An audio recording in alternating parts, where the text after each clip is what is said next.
Hi, everyone, and welcome to the McVan O'Keefe Arena here in Peabody, Massachusetts for the 33rd annual Collin Cup between the Bishop Fenwick Crusaders and your Peabody Tanners. We're currently introducing all the senior players, Ryan Ferrer, and his parents, John and Lisa Ferrer. Ryan, good-looking senior goaltender for the Tanners. Jack Malcolm, good-looking winger for the Tanners with his mom and dad, Michelle and Jack.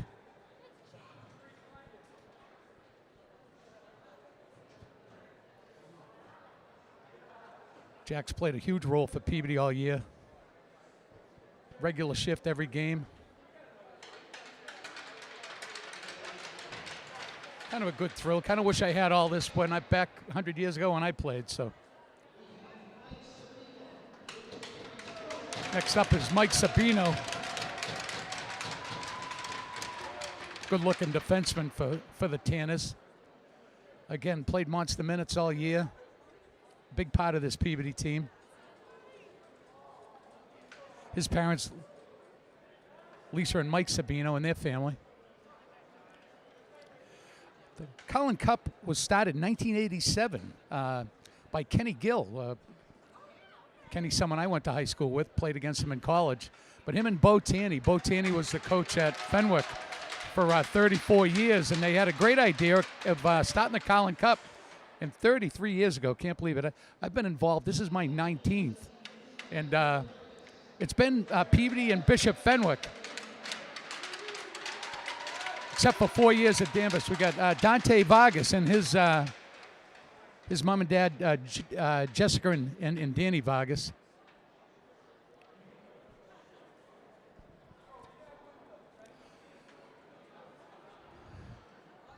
Dante playing a big role as one of the six forwards.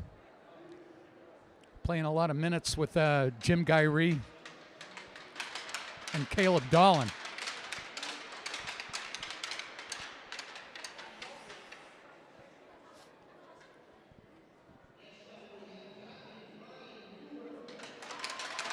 Now for the four captains, Captain Ryan Huber and his parents, Ken and Lorraine.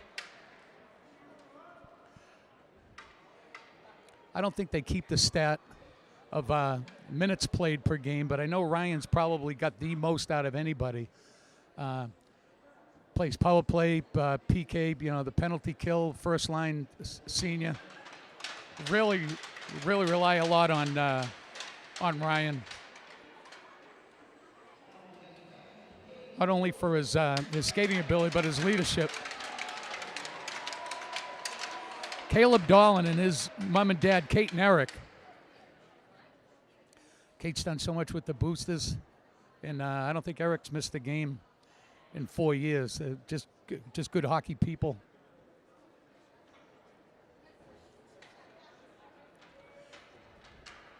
Eric started on D, kind of sacrificed a little bit, but as the Tanners struggled scoring goals, Caleb went up front, help out offensively.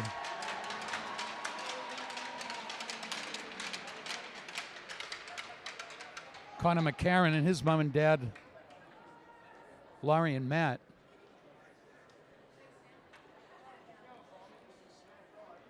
Connor's been the starting left wing on the first line all year. Got a little banged up, a little concussion problem, but came back no worse for wear.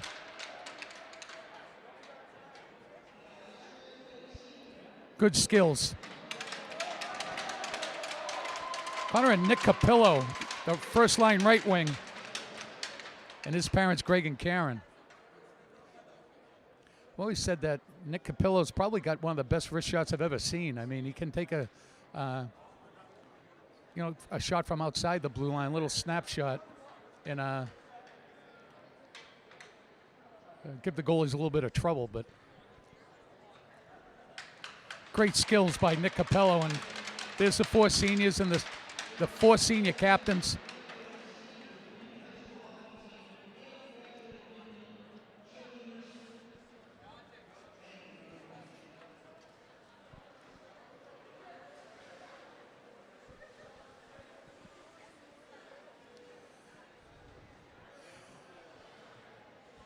Just like to shout out too for Coach Leonard. I didn't. He's such a humble guy. I didn't know. I read it in Phil Stacey's Wednesday. Every Wednesday, Phil Stacey does a column in the news. And 2 games ago, Coach Leonard coached his 500th game. Only the fifth guy in the Salem News area that's ever done that. Bob Rowland, Bo Tanny, just 500 games. That's unbelievable that he's been able to to stay around that long, and the commitment that it takes. I've been very fortunate that they've let me skate a lot in their practices. And these guys, there's 2 games a week. They play every Wednesday and Saturday.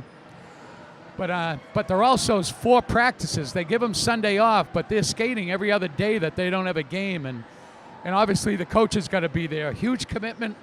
I'd like to give Paul Coster a shout out and Matt Boomer Williams. These guys have been around since day one, and just good coaches. We're lucky to have these guys.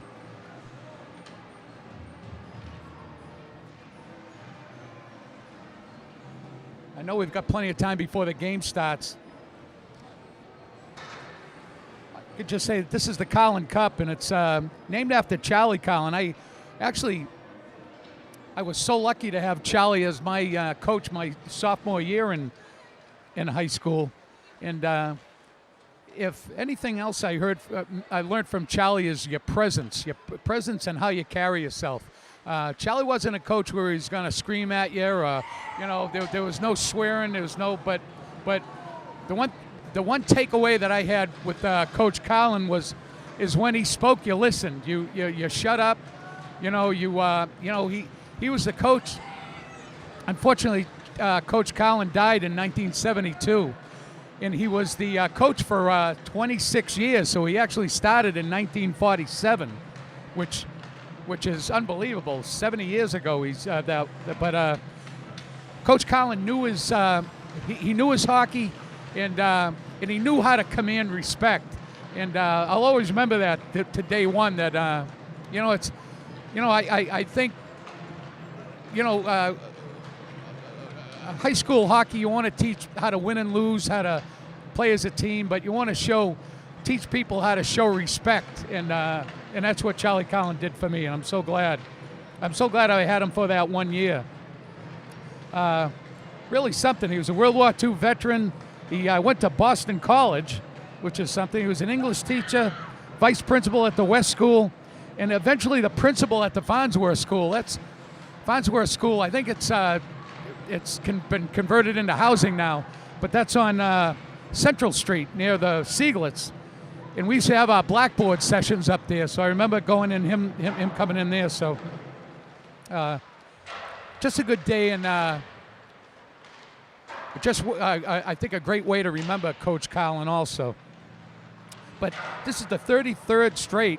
The first 15 years it was mostly Bishop Fenwick. It looks like, I don't know the exact, looks like about 12-3. Then Peabody from 2002 to 2000 and almost 13, they rifled off 13 straight wins. But then it's been Fenwick the last couple, Fenwick the last couple of years. And now that Fenwick's a D1 team, they can really recruit from all over the North Shore. I think they get a couple extra players now, but we'll certainly wait and see. Hey, actually, I'm here. I'm sorry. I'm here with Bernie Parisi. Bernie Parisi's been doing some color. He's been calling all the girls' games. He does a great job. And here, Bernie, I'm so glad you're here with me today to call the Collin Cup. Well, I'm very excited to be here as always. It's always a pleasure to work with you, Kevin. Today, coming into this game, I'd say, in my opinion, the keys to the Tanners, if they want a chance at coming out of this game with a victory, is they really need to stay out of the penalty box. I covered a game with you last week. That was kind of their Achilles heel. I think they had a combined almost maybe 7 penalties on the game, total of 14 minutes combined. They showed a little resilience towards the end of the game. They netted a couple goals of their own, but in the end, it was just the fact that they were going into the box a little too much early and late in the game. So that's all you got to do. Well, one of the things, Bernie, now with the I believe it was last year they changed it. The penalties, it used to be a minute and a half, and they're 2 minutes now. And it doesn't sound like much, but if you string 2 or 3 penalties together, you're a man down for half a period. Well, yeah. And it's hard to, if you had any momentum, it's all gone, and it's hard to get momentum. Right. Well, don't get me wrong. The Tanners have some very talented players, and guys like Connor McCarron, Nathan LePage, or Nick Capillo. They're in my opinion, three of the best individually talented skaters and shooters I've ever seen. Problem is, they just need to. The problem is, you need to stay out of the box. Get these guys some open ice. I've kind of seen a trend. The way that some teams have tried to stop the Tanners is take away their passing lanes and try to kind of cover up as much of the open ice as they can. Because, for example, you give Nick Capillo a good patch of open ice, and he's going to let one of his wristers go right by it for a good goal. No, that's right. But Bernie, here I agree with you with the staying out of the box. Yeah. You know, we've kind of said that the last couple of games. Yeah. And that certainly hurt him. And I think you hit the nail on the head too about the first line of McCarron, LePage, Capillo. They're 3 skilled guys, and they're going to have to. A key to win is score first. Right. You know, it's kind of a cliche. Yeah. And it's, you know, kind of easy thing to say. I mean, every cliche kind of has its beginning, and you know, it must have been the case at one point. You score the first goal, you'll have the advantage. Right. Yeah, you have the advantage. And I mean, and I think the other thing is secondary scoring. Right. You know, the McCarron, LePage, Capillo line has scored a lot of goals, but you know, we've seen Jim Gyree had a good goal last Wednesday. Yep. Dante Vargas, Caleb Dolan. You know, there's good skilled guys on the the top 6 forwards. Oh, absolutely. So you know, I think another key is just some balanced scoring. Yeah. So. In net, just from what I'm seeing in the warm-ups, I think it's going to be senior Ryan Farah getting the start because this will be his last Collin Cup game. I haven't seen him much this year. I saw him a little bit towards the end of last Wednesday's game versus Hudson. He came in relief of Lucas DeMiles, and I don't think he gave up a goal, but he's a really solid goaltender. But I wouldn't put it against Coach Leonard that if things get a little ugly early, he's not afraid to go to DeMille because I've seen him make some of the most remarkable saves that a goaltender could possibly make. Right. No, I hear. I think Ryan Farah's done great all year. I had a chance to talk to Coach Leonard before the game, Bernie, and what they do at every Collin Cup is they start 6 seniors. Right. Exactly. So the first line, I believe, is going to be McCarron, Caleb Dolan, and Nick Capillo. Yeah, exactly. Let me see. Ryan Huber and Mike Sabino will be the defense, and Ryan Farah is going to start in goal. Right. Okay. I think personally it's going to be a tight game, and I know considering the Tanners' record and some of the games that they've played, that kind of sounds like to the naked eye kind of sounds a little unlikely. But in my honest opinion, I think it's going to be a much closer game than most people will give them credit for. Right, and I you know what, I think they're 117-1, I think, and just about. And these guys, you know, and again, I don't want to throw cliches out yet, but there's just no quit. I don't see anybody quitting out there. It'd be very easy to kind of mail it in. I've had a chance to talk to some of the parents too, and it's just refreshing to hear a lot what these parents are saying about these kids. They, you know, they're still keeping their chin up. They, you know, as we said, there's no quit.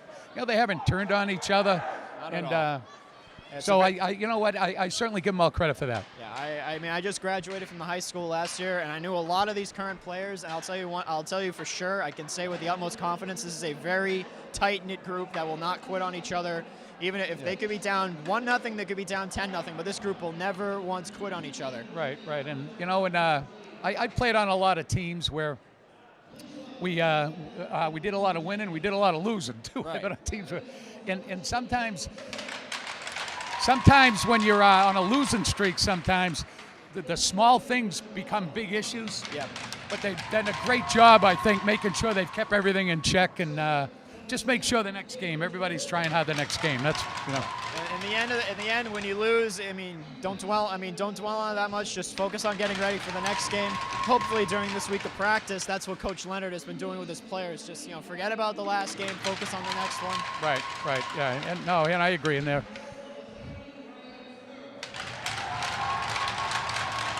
Introducing, and that's what Coach Leonard do. I think this is pretty good. And instead of LePage, I think Caleb Dolan's getting the start at center. And you're going to see Huber and Sabino on Probably. defense with. Also, just real quick, for those of you just tuning in, 11 o'clock today was the annual Tanner Girls Ice Hockey Collin Cup match with Bishop Fenwick. The girls of Peabody High School came away with a very convincing 9-1 victory. Jessica Robert, a senior captain for the Tanners, she potted a hat trick. And Jenna Mack, at the end of the game, her first ever Tanner goal, freshman defender, has her first of the year, first of her career. And Abby Buckley saved all but one shot that came her way. The Tanners will have one more game this Wednesday, which will also be broadcast live here on Peabody Access TV versus HPNA.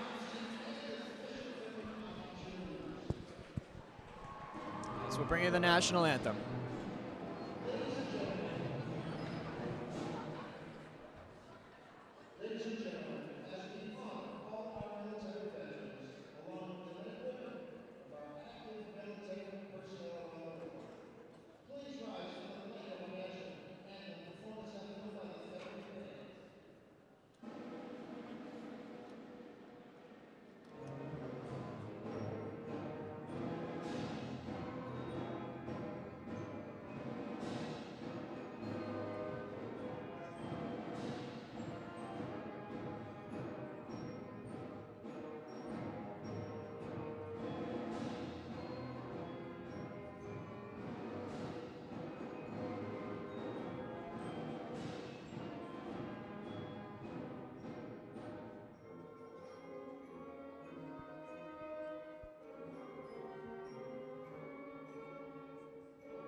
And welcome again, everybody, to the 33rd annual Collin Cup between the Bishop Fenwick Crusaders and your Peabody Tanners.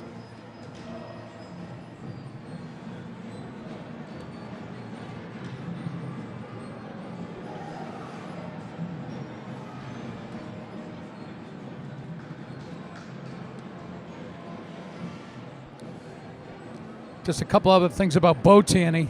I said earlier that it was Bo Tanny and Coach Kenny Gill, someone I grew up with in youth hockey, played with him in high school, against him in college. Kenny went to New Haven. I went to Fairfield. But Coach Tanny spent 34 years behind the Fenwick bench. That is just unbelievable. That's great. He's in the Mass Hockey College Hall of Fame and the Bishop Fenwick Hall of Fame. Sadly, Coach Tanny passed away 2 Septembers ago. Well, we're off. Face-off win by Fenwick. Fenwick throws it in deep, all the way over to Mike Sabino.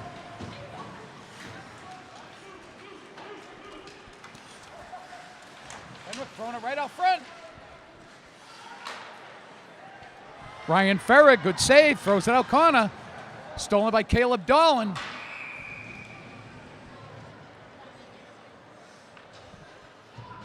I think Huber may have gotten a little over anxious and fired that into his own bench. He's Yeah, getting right. some Yeah, cheers from his own teammates. Yeah.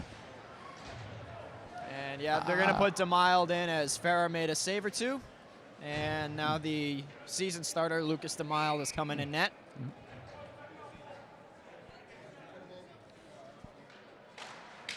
Nathan LePage face-off win, all the way over to Capillo, a little bit too far.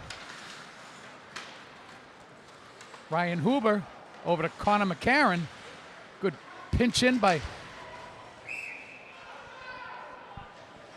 Little snapshot goes up into the netting. Gonna be a face-off. Like, it wasn't touched by Peabody, so the face-off's gonna be outside. Nice to see that the rink is packed to almost maximum capacity today. A lot parents, family, and friends out here to support their sons in their annual matchup. Dante Vargas throws it in deep.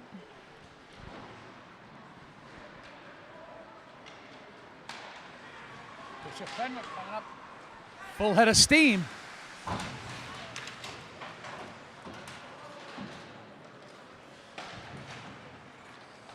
Bishop Fenwick goalie Jake Monez.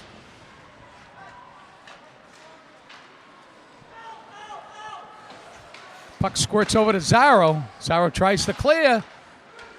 Zarro's got it back again. Gets it over that blue line. And yeah, that's good job by Mike Zarro there, Bernie. You know, the forwards play when you're up near that blue line has got to do whatever you have to do to get over that blue line. Exactly. Just to get everybody out of the zone. Yeah, you just got to clear the puck. Even if it means, like, if it's in the zone for an extended period of time, just clear it down the other end of the ice, get an intentional icing, just so you can get some fresh legs out and get a breather. Yeah, you just got to get... Fenwick, snapshot just wide. Fenwick showing some good offensive skills here. Nathan LePage gets pickpocketed.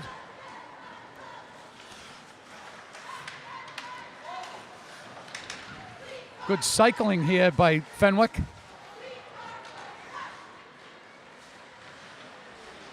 Puck goes by good-looking freshman Andrew Souza. Up to Capillo. Nathan LePage, Capillo to Connor McCarron. 1-on-2. He's all by himself. Oh, almost got through the defense.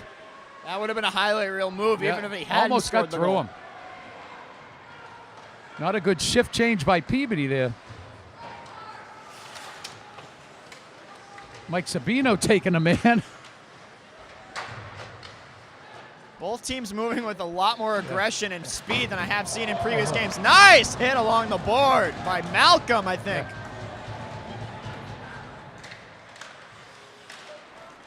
Luke Buckley coming up through center ice. Shot just wide. Mike Sabino tries to clear Bernie, and just what you were saying, looked like he just wanted to clear it out to center ice. They're going to be icing on Peabody, though. Exactly. And it looks like, Peabody's making, I think, a complete line change right there. Yeah. Five skaters off, 5 on. Actually, it looks like 10 skaters off, 10 on. Both teams making Both changes. teams, yeah.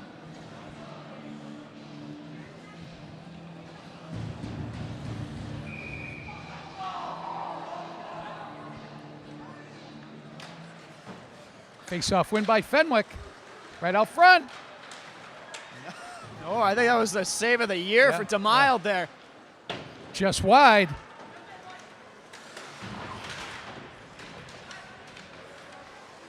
Fenwick able to use their points very wisely. 3 or 4 good shots from the point so far. Nick Ritchie, good job getting it out of the zone. A little bit too far for Zarro. Caleb Dolan races in. It's going to be icing on Peabody. They're going to bring it back. Fenwick's got a lot of fast forwards. Oh, yeah. Bernie, they look like they can do. They get a lot done in the offensive, in the dirty areas. I think what I've seen with a couple of their forwards, they not only have speed, but a couple of them have height advantages over the Tanner forwards. Notably, the defender, number 22. I don't have the roster with me, but number 22 of Fenwick looks like he's towering over most of the guys on the ice. Yeah, big guy.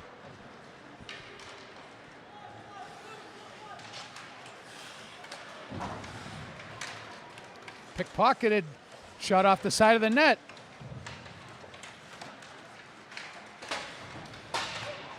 Back to Higginbotham.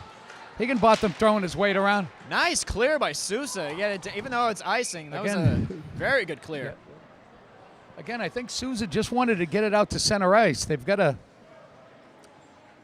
You know, on one hand, it's okay to get. You obviously want it out of your zone, and you don't want it in front of your net. Right. But you got to make sure you don't have many icings, though. Face-off win by Luke Buckley over to Mike Sabino. Looking for Jim Gyree, stolen by Fenwick. Another shot wide. Jack Malcolm over to Buckley. Buckley pickpocketed. Here comes Fenwick. Fenwick throws it in. Jack Malcolm back to the... Good job by Buckley. Kind of stopped it with a skate.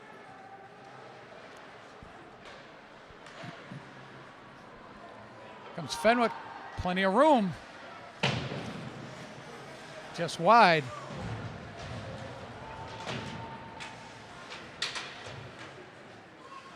Fenwick with another shot from the point.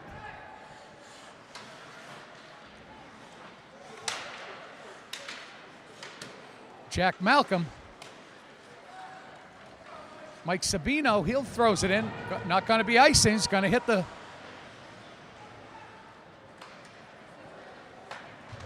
It was almost like the goalies were playing catch with each other there. You're right. I know.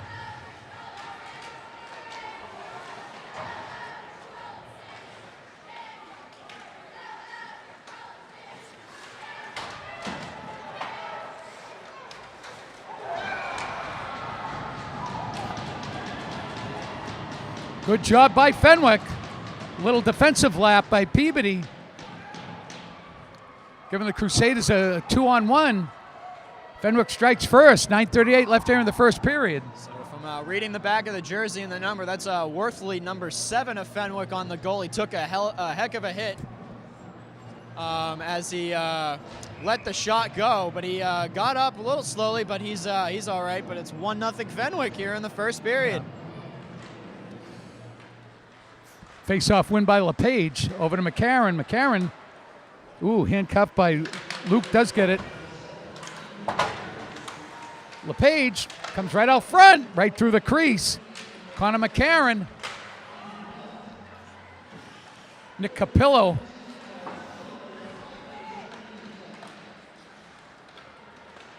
Up to McCarron to LePage. Offside. It's going to be icing on... No, called off. LePage with a little bit of skating room. Yeah, I think LePage should have probably fed that one across the ice to Capillo, who had a wide open lane to put Here on comes the Nick afterwards. Capillo. Bernie looks like he's going in all alone. Shot, score! Nick Capillo, ladies and gentlemen. Bernie, it's hard to see from this end, but it looked like he beat him 5-hole. Oh, he beat him 5-hole. five-hole. It's almost like the girls' game I just called. Fenwick went up 1-0 early in the period, or late in the period at least, and then less than a minute later, Peabody answered and tied the game up. Boy, well, the boys are taking a page out of the girls' playbook. Yeah. That was big goal tying this thing up.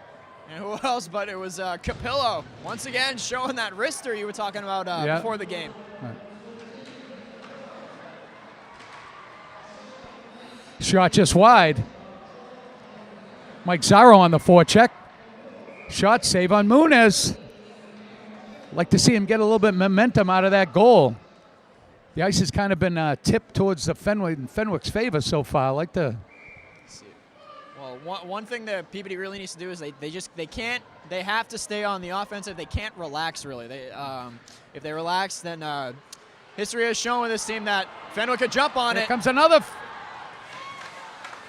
Great save by Lucas DeMille. Keeping this a 1-1 game. There's a Here reason comes Mike Zarro. There's the reason he's Caleb the number Dolan. End to end.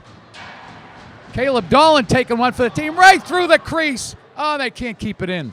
Oh, man. There's a reason that DeMille is the number 1 goalie. Oh, here they come again. It could be another save by DeMille. Mike Sabino. Mike Zarro's got it now.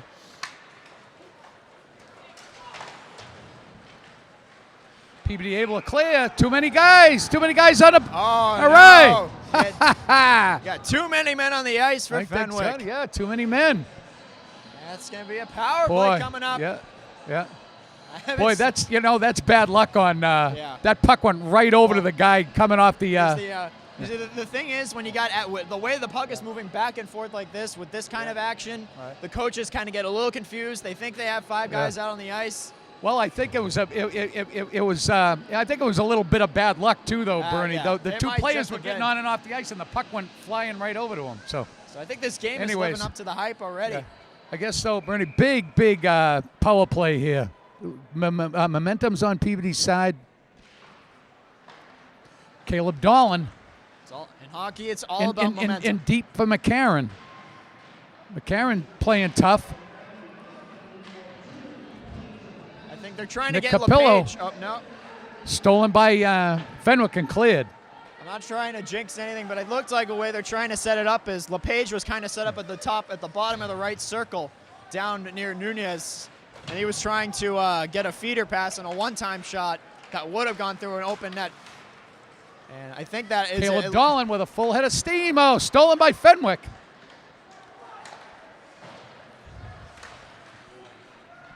Peabody trying to start a play, getting it out of their own zone. Fenwick doing a very good job killing this off so far.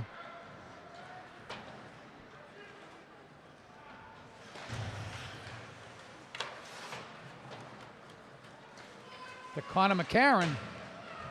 Caleb Dolan. Nick Capillo throws it in deep. Nathan LePage over to Capillo. No hit. Andrew Souza's got it, but good job by Fenwick, just chipping it out of that blue line.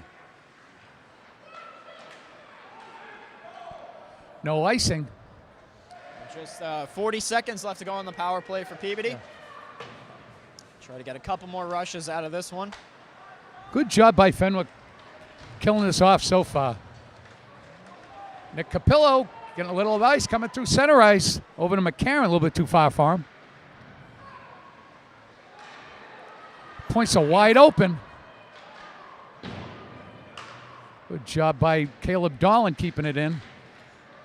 He's got it in the lane. Oh! Good job looking for, that was LePage looking for McCarron. Looking for a deflection shot there. Yeah. 4 seconds to go on the power play. Keeping it in. LePage into McCarron, and he just couldn't get the. I think he may have let a shot go from a couple inches, but was able to corral his own rebound. Yeah. That's going to be icing on Peabody.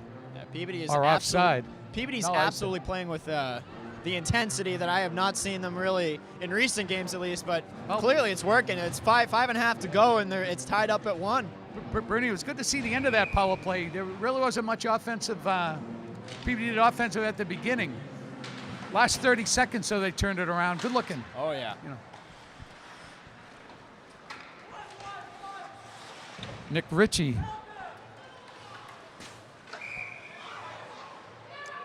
Well, that's a first. Hits the little aluminum kind of lining on the roof and goes into the stands. It dropped right into the girls, Kinda right scared below a us. couple fans down below. Yeah.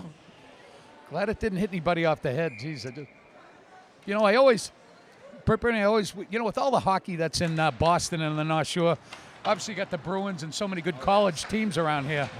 I try to promote the high school games so much, but always keep your head up. The puck's flying out of the, that flies out. You want to keep your head up. So. Oh, we got something going between, I think it was Dolan or someone going a little bit of Jack a scrum. Malcolm. Higginbotham clears. Back to Nick Ritchie. He's got plenty of room to make a play coming out of his own zone.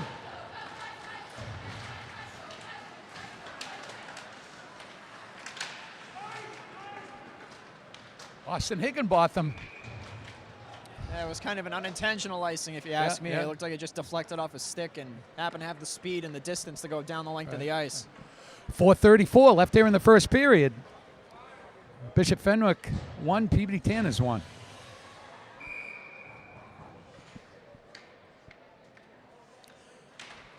Face-off win by Fenwick. Oh, off the post. Off the pipe and went up into the stands. What a nice shot. So, a little thing on Lucas DeMild. He is one heck of a goaltender that I've seen this year. I've seen him make some of the best saves I've ever seen a goaltender make. I personally, despite the Tanner record, I really don't blame him for most of the. Looks like that's Worthley's goal. Just, you know what, Bernie, just too many. Peabody just gives them one too many chances. They're going to capitalize sooner or later. That's Worthley's second of the game. Yeah. He's got 2 goals in the first.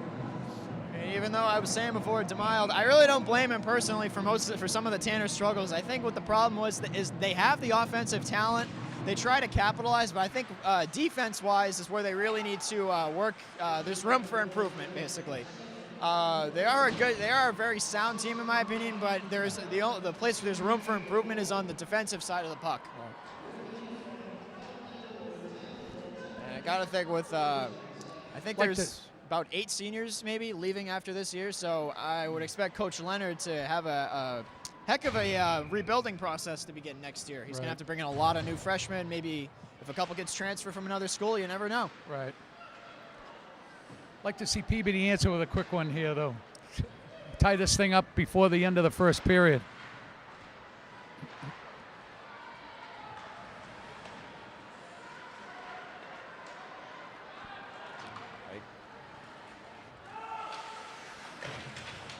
Oh, no call coming there.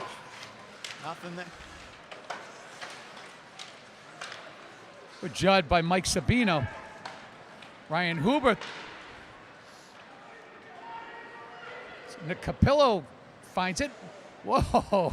That almost Good save by Nunez. almost took an odd bounce. Yeah.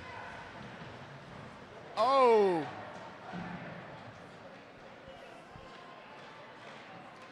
Austin Higginbotham doing a good job keeping that in.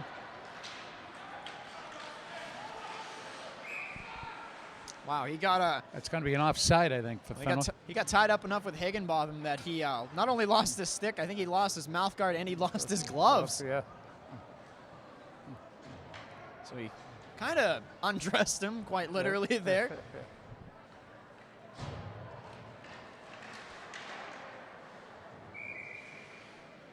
Puck flips into the Bishop Fenwick bench. So yeah, even when you're on the bench, folks, in hockey, you really got to be on the lookout because that puck could come at you at any time. Yeah.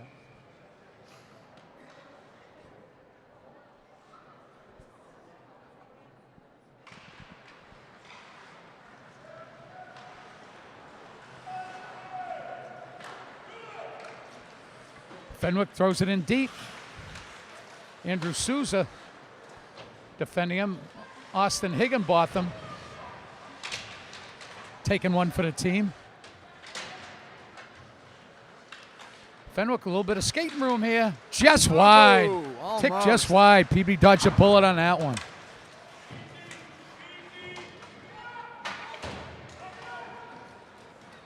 Here Dante Vargas and Jack Malcolm. It's James Gyree, excuse me.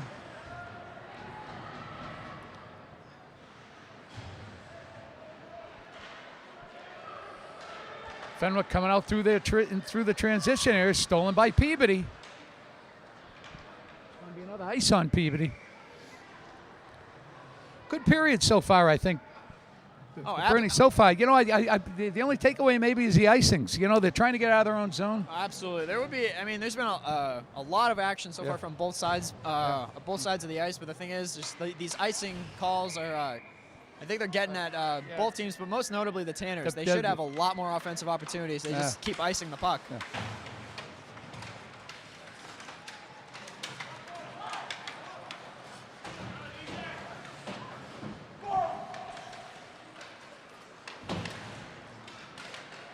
Back to the Fenwick defense. Another shot just wide. Adam Aylwood trying to move it with his feet. Back to Nick Ritchie. He's got some room to make a play. Stolen by Fenwick. Just wide. Malcolm. Oh. Good job by Fenwick.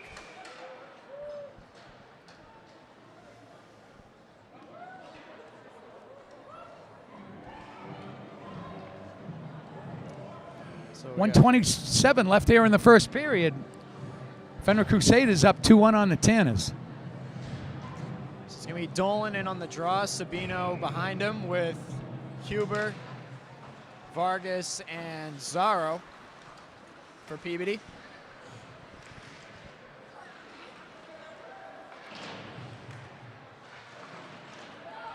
Mike Sabino playing tough. Another steal by Sabino. Here comes Dolan. Caleb Dolan.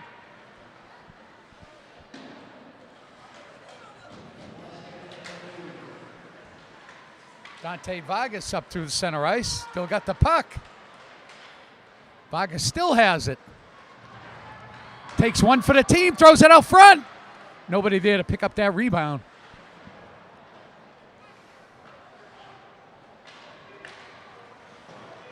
Mike Sabino just chipping it on the side.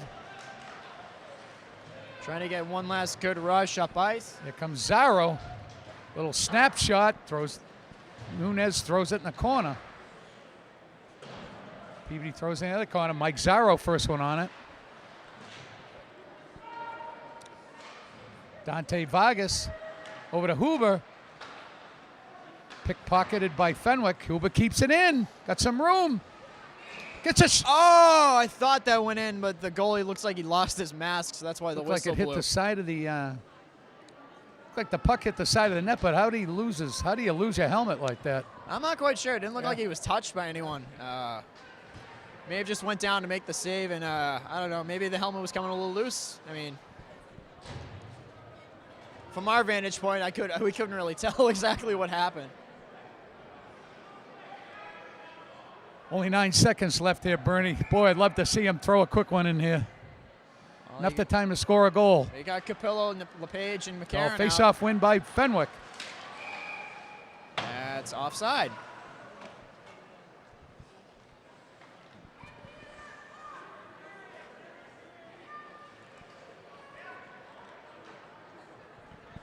Looks like the Tanners. It looks like they're getting their offensive rushes, but they're just being outworked by Fenwick so far. Both teams are working extremely hard. I'm sure both coaches really drilled that into their teams in practice. And it's another offside. And at this point, I think they'll just drop the puck and let the time run out with 1.6 left in the period.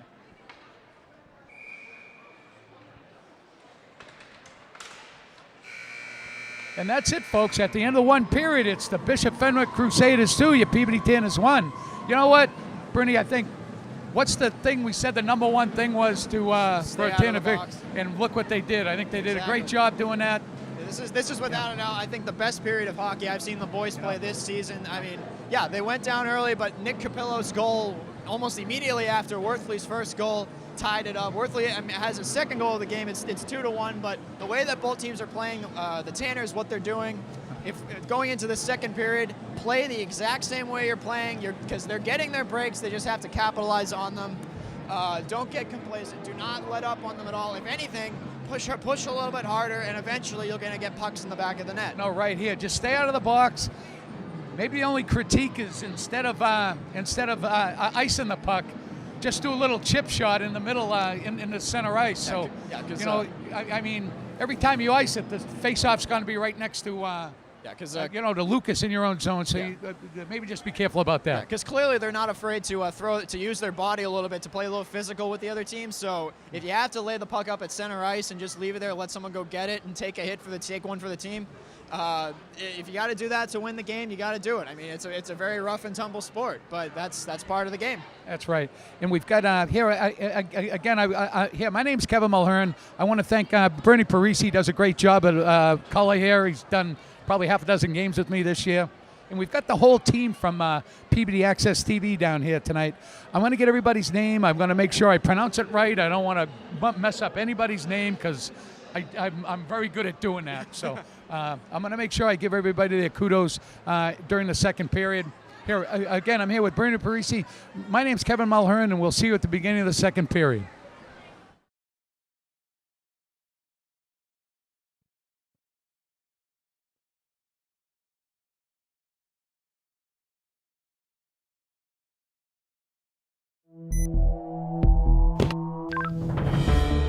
DC Rental has been in business for almost 30 years, offering state-of-the-art radio communications and security camera systems.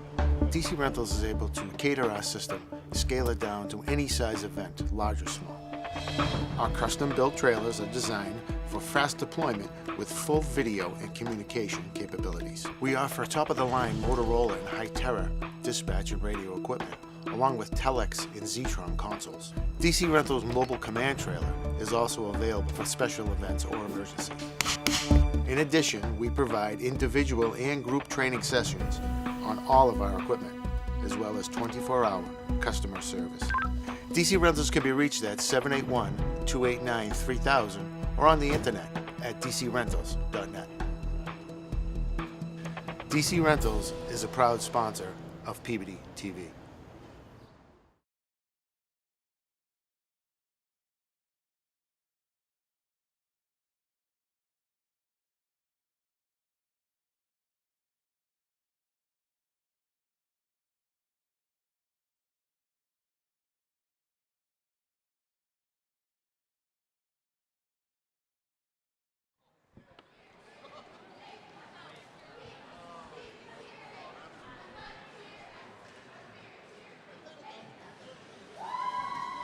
I think we're on, right?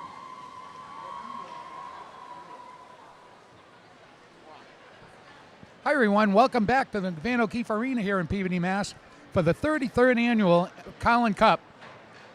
Played between the Bishop Fenwick Crusaders and your Peabody Tanners. Just like to take a shout out and say thanks to all the folks from PB Access TV here today. God, here, we're so lucky to have these guys. It's usually just me and Bernie doing a game, but now we have this whole slew. Actually, Bernie Parisi's doing the color with me tonight, but we have Lily Hart, Alex Locke, Yali Madrano, and Gus Maggiota, who's kind of running the show, does a great job. I always have fun dealing with these people, Bernie, and I think you may be, you actually may deal with them a little bit more than I do, though, don't you? Oh, absolutely, yeah. I work directly with Peabody TV. I film the game sometimes. I go to practices, cover practices. So yeah, I work in various capacities with them. No, good. I always like the way I've got it set up, to be honest with you, Bernie, is I don't have to get on to Peabody Access TV that much, you know, because you guys have helped out so much. Exactly. Back 15 years ago, Bernie, when I first started, we had to go down. We picked up the equipment. We had to get it back down there. We actually even produced some of the games. I sat in a booth, you know, to produce them. But now they do so much work for us. I just thank everybody down there. Face-off win by LePage.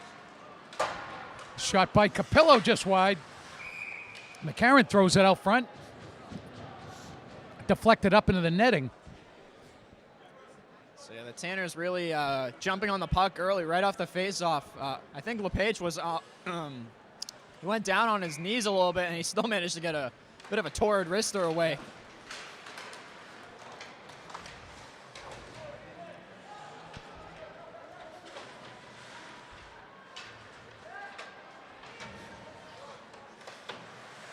Stolen by McCarron.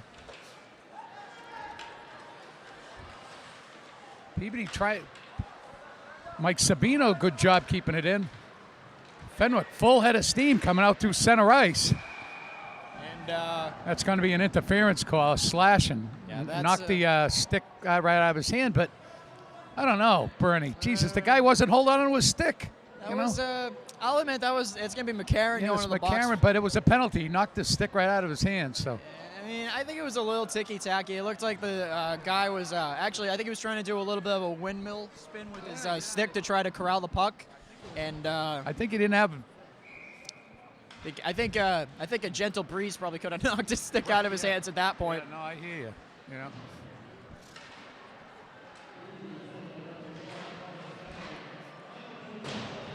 Big penalty kill here, though, Bernie. You don't want to go down 2 goals on a good offensive team like Fenwick here. Yeah, especially power play goals can just demoralize a team to the point of no return. Shot just wide. PB doing a good job keeping them far away. Oh. Good job by Capillo.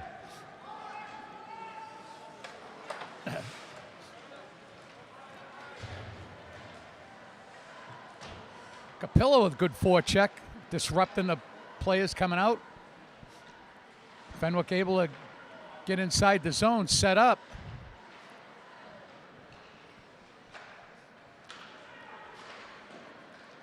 Blocked out front. Can't get it through all the traffic. Yeah, I think like the big offensive strategy for Fenwick has been point shots, but if the defenders can't find a shot, start passing it. But the main offensive threat right now are these defenders, because I've seen some of the fastest shots I've seen in my life coming from these defenders.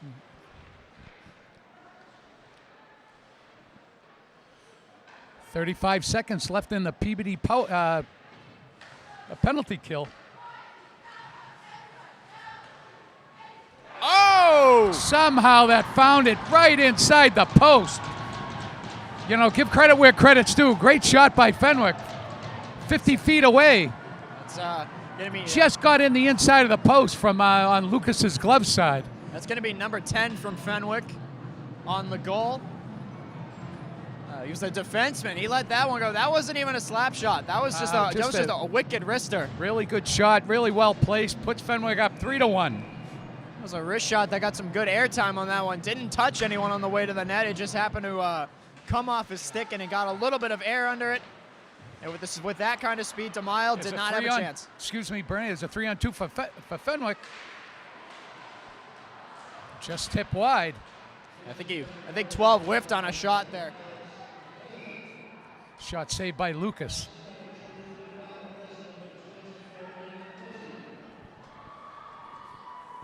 So I think if I'm not mistaken, that actually is going to. I wasn't looking, but I think it is going to go in the books as a power play goal for the Crusaders. I think it was. There's still some time left. So it's 3-1 here in the second period. Not only with 12:30 to go in this second period.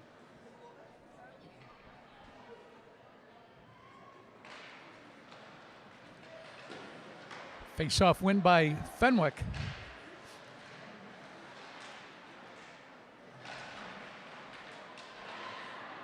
Just wide. Peabody dodged the bullet there. Yeah, I think if I'm not mistaken, Vargas is going to go to the box. It looks like Alward is getting into it after the play with someone, but I think Vargas is going to go to the box. He pushed one of the Fenwick forwards down onto his own goaltender, DeMille. So at least I'm expecting there to be a penalty here. It doesn't look like there actually will be anything because I don't see anyone gesturing towards the box.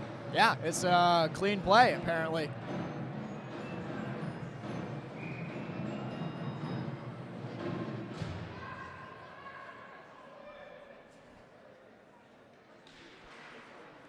Face-off win by Peabody. Luke Buckley, another face-off win. Over to Malcolm. Stolen by Fenwick. Another shot from the point. Can't get through the traffic. Sabino looking for Mike Zarro. Fenwick able to keep it in.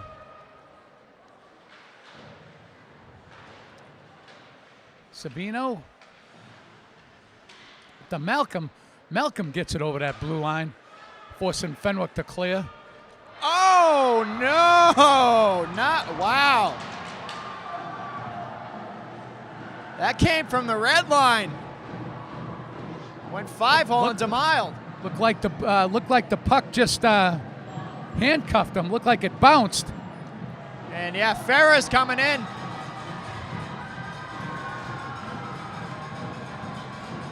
I think Coach Leonard has seen enough, especially after a goal that even I'll say right now, DeMille should not have given up. That came from the red line. It was number 10 again of Fenwick, his second goal of the game. So twos are wild right now for the Crusaders. Two players with 2 goals each. Face-off win by Fenwick.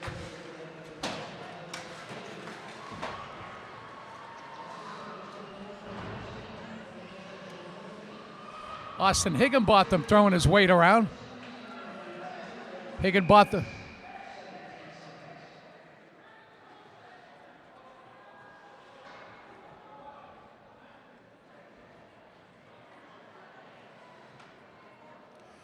Looks like these are going to be matching penalties. I'm not quite sure what for. I didn't 4-1's going to be a tough mountain to climb to get back into this one. You certainly don't want to get any penalties where you're going to be a man down. Especially considering for Peabody, you got to consider the guy who's going in the box. It's LePage, number 19, going in. He's one of their better offensive players. He usually plays on that top line with McCarron and Capillo.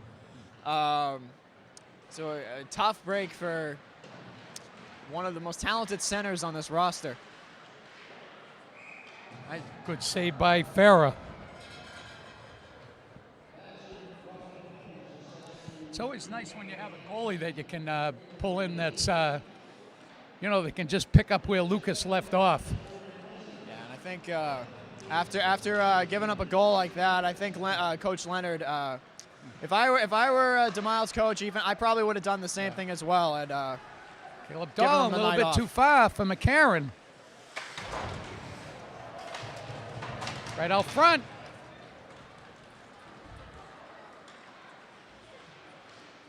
Good job by Higginbotham. 2 guys on him.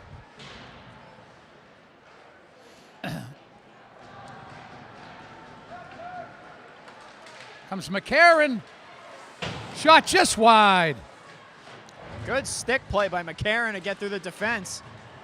Nick Capillo doing everything he can. Someone's going to get a call here. Capillo's getting into it with someone.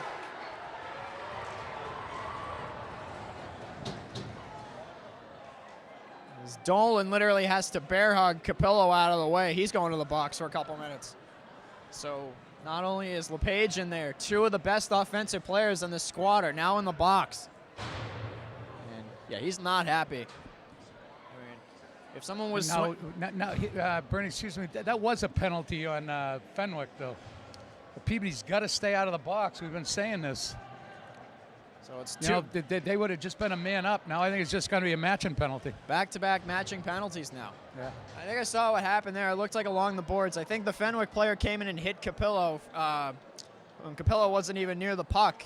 And I think Capillo kind of retaliated, kind of swung his stick at him. And then when the whistle blew, the 2 kind of exchanged blows after the play. And that's kind of a no-no. You can hit each other when the puck is live, but after the whistle, you do that. You're gonna spend a few minutes in the box. Sad to say, but it looks like it's going to be 5-on-5 though. They Well, certainly could have gone for get a power play here, maybe get back into this game. Well, they're listing on the scoreboard right now is it says 2 minutes for. So that's going to be 2 minutes for the Fenwick player. He's going to be gone. I think this actually might be a 5-on-4 if I'm not mistaken. Actually, no, I still see 5 skaters on. Oh, look, one's going off. Maybe we are going to get a power play out of this. So, yeah, after a little confusion. But Bernie, you are right, though. Capillo and LePage are sitting in the box, though. So, yeah, when you got this top line, it's McCarron, LePage, and Capillo. When you want to go on a power play, you want these 3 guys out on the ice. Problem is, 2/3 of that line are now sitting in the box for the next couple minutes. No, but they got some good offensive. Caleb Dolan's very good. Let's see who the third. I think this power play could show the strength of the Tanners. Oh, and it's resolve. Mike Zarro. Mike Zarro's a good offensive guy too. Puck squirts all the way down the other end. Andrew Souza.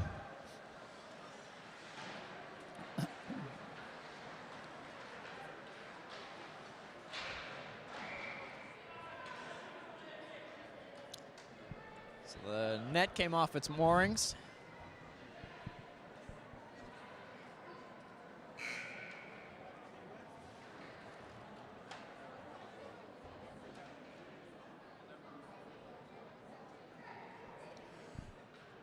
Faceoff's going to be off to Ferrer's right. Minute 46 left in this power play. I'd like to see Peabody net one here, make it 4-2, get back in this game.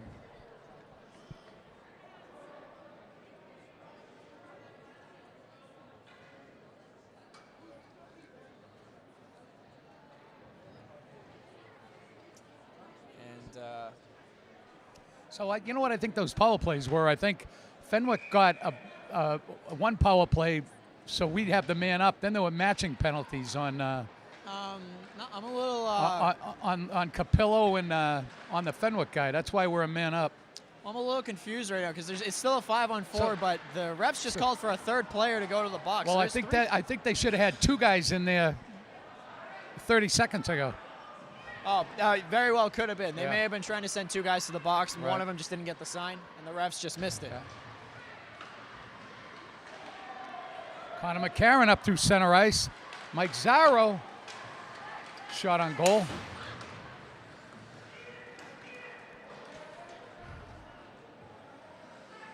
Nick Ritchie.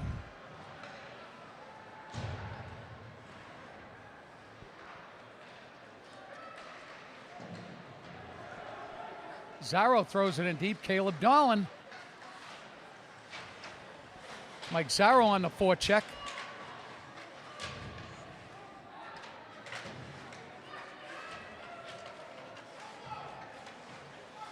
Scrum behind the net. Caleb Dolan in there helping out. Connor Merritt with a little spin move. Good job by McCarron and Dolan behind the net. As the official has some words for Zarro. I'm not quite sure why. I think he was just asking him how his day was. I think, you know. Hey, isn't it a nice day out today? Connor McCarron, little dipsy doodle. Good shot by LePage. Good save by Munez. 20 seconds left. Fenwick clears. Nick Ritchie in his own zone. Right out front. Puck squirts right out front. Front of Ferrer. Shot just wide. Power plays come to an end for Peabody.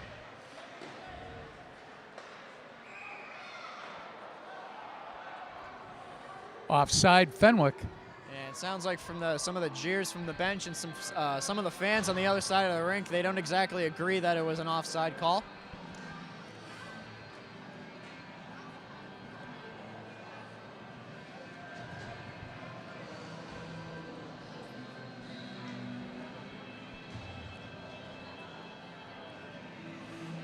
I see the ref talking to the scorer.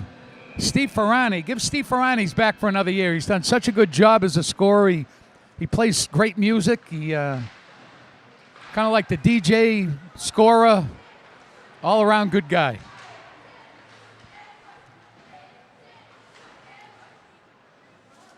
Goes over that blue line. Yeah, good job by the ump. I was going to call him Bernie, the ref.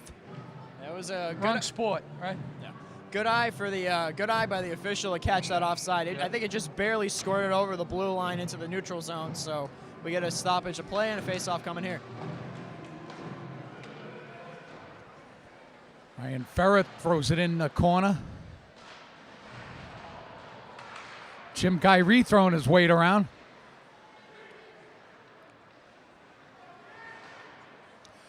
Can't get through all the traffic. Peabody doing a good job blocking shots out 20 feet out.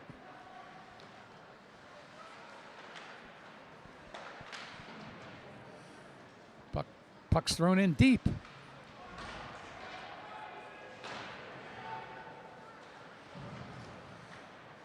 Fenwick able to steal. A lot of shots from that point.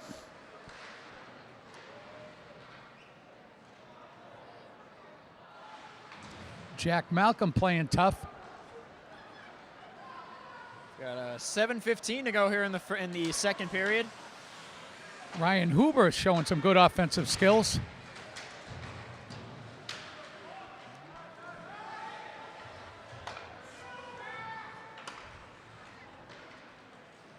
Puck goes into Andrew Souza. Good-looking freshman for Peabody. Jim Gyree throws it in deep. Nathan LePage on the forecheck.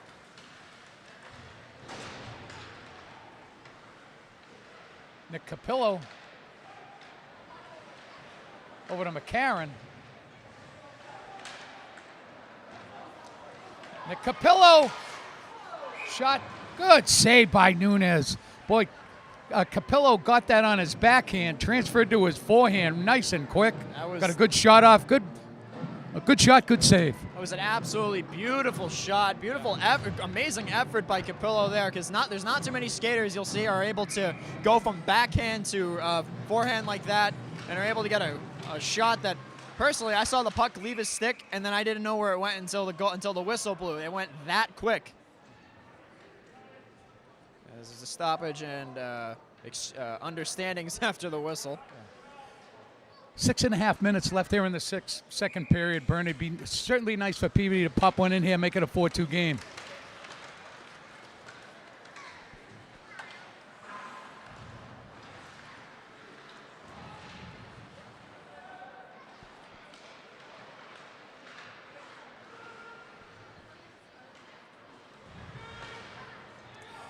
Fenwick dumps it in again, right? Ryan Ferrer puts it behind his own net. Over to Capillo. Nathan LePage. Up to McCarron. No icing.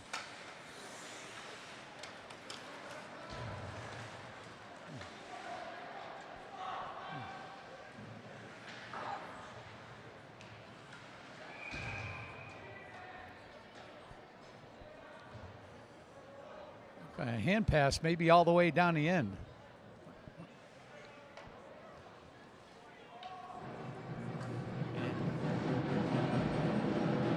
Simple mistake like that is the kind of opportunity that the Tanners really need to capitalize on, because a puck all the way down the other end of the ice, a hand pass will bring it back down to the left of Nunes. You know, Bernie, the only other right out front for Caleb Dolan, and he can't get it through the traffic. Dante Vargas taking one for the team. I was going to say, Bernie, the other thing that I suggest if anybody comes and watches one of the games is bring gloves. Oh, my hands are freezing in here. My hands are always freezing. I mean, I've been holding a metal microphone since about 11 o'clock this morning. Yeah, you've been here for longer than me, right? Oh, yeah. I mean, this is kind of my element at this point, really. I mean, I love coming to hockey rigs, so like I'm kind of acclimated. Here comes Caleb Dolan. Still got it, just dropped. Nice save. Dolan is down. Yeah, 15's going to the box. I think he gave Dolan a hit up high or in the glove because he went down, and he's clutching that right hand, I think. Looked like he got him right in the chin. And he chants a couple. I wonder if he's going to get it. He's going to get a major out of that, Bernie. Yeah, that's a 5-minute penalty, and I think he gets thrown out of the game. That guy. Oh man, if that's the case, big opportunity here, Bernie. You know that you can score as many goals as you can, and you can't come out. Yeah, Dolan's hunched over, clutching his shit, so I think that caught him up high. And after the play, he gave the offending player a 5-minute major.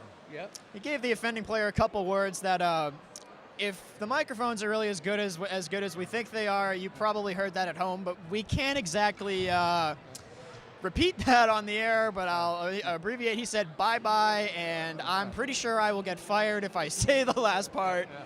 But either way, Dolan had some choice words for the offending player, and yeah, it looks like since he's they're opening the box door, they're sending someone to serve it for him. It looks like his afternoon is over. Yeah, the fella whoever got it just left. So yeah, but here, big opportunity here for Peabody though. His afternoon is over. See, they get a couple goals here. That should fire them up. Shot too high, right out front. Three Peabody players right there, can't get that rebound.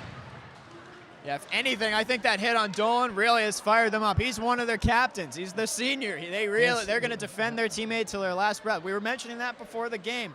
Here's Capillo. Capillo around one guy, trying to set up. Right out front. So McCarron was Looks racing like things in. are getting chippy here, though. You got to make sure you stay out of the box. This is so important.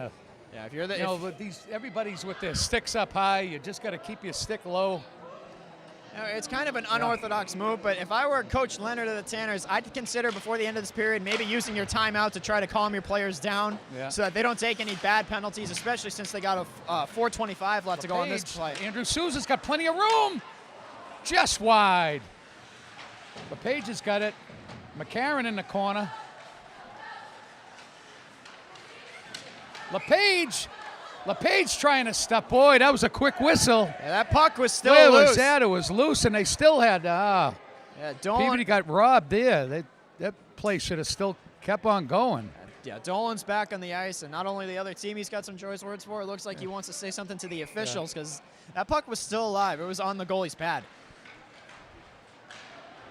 2-on-1 for Fenwick. A little too far.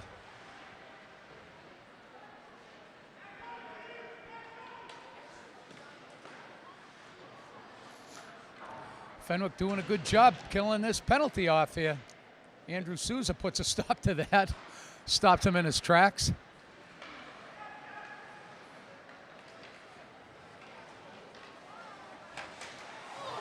I think that caught Nunes in the face mask. Capillo. Geez, it's no worse for wear, though. I think he did catch that right in the face, and he just Oh, just kind of shaking it off. I mean, just imagine. Still 3:32 left in this major penalty. Just imagine it this way. Back in like the fifth, I didn't see that, Bernie, but I see Connor McCarron going in the box, so this might be. He's. I didn't see what happened there. Not quite sure. A 2-minute penalty. That's not going. It's going to negate the power play for at least the next 2 minutes. I mean, that puck hit him right in the face mask. As I was about to say earlier, just imagine back like before like the '60s, goalies didn't wear masks. So imagine if he wasn't wearing a mask right now. Oh man, we'd probably have a decent stoppage in play while he went in to get some repair work done. And almost on cue, I think Ryan got another one too, but Ryan's a tough guy. No worse for wear.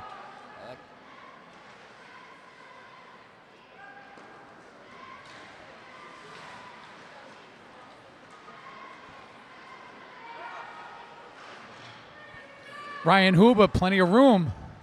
He's out there with Nick Ritchie on this 4-on-4. Jim Guy back to Ritchie. Ritchie throws it in center ice, looking for Malcolm.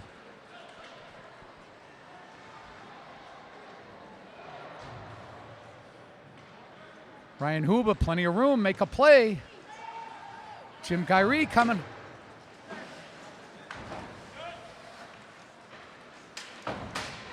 Puck goes in through center ice.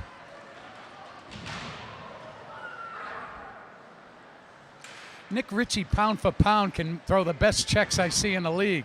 Oh, absolutely. Not the biggest guy, and he just almost, if he hit that guy against the boards, I think he would have just flattened him. Yeah. Comes Fenwick, and nice. Ryan Ferro with a nice save. Kind of. That one looked like it hit him in the chest plate hard enough that he couldn't help but flinch. That is a shot right 35. There where tomorrow morning he's going to have a couple bruises on his chest. 35 seconds left in the Peabody penalty. Then Peabody gets a 1.5-minute power play.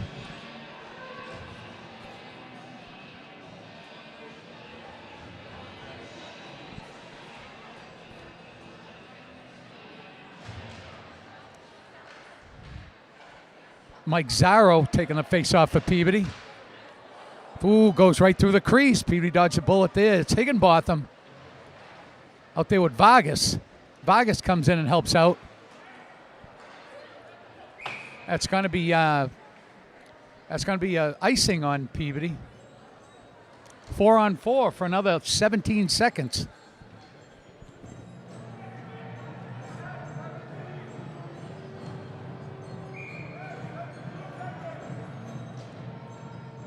This is a point in the game where the Tanners really have to start playing a little bit more aggressive on the offensive side, but preserve.